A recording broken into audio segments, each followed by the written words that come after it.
ለመጨረሻ ጊዜ አንድ ነገር ስሙ።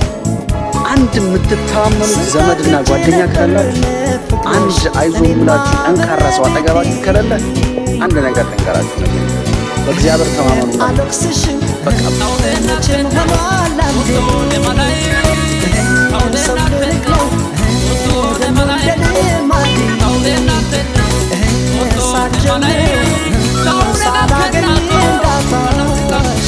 እቺ ሴት ፍቅረኛ ከሆነች እድለኛ ነው። ምን አይነት ሴት አትለኝ? ቆንጆ ከሆነች አይደለም፣ የሆነ ፈገግታው የሚያምር አይደለም፣ አሪፍ ተክለ ሰውነት ያላት አይደለም፣ የምትረዳት የምሬ ነው ለምን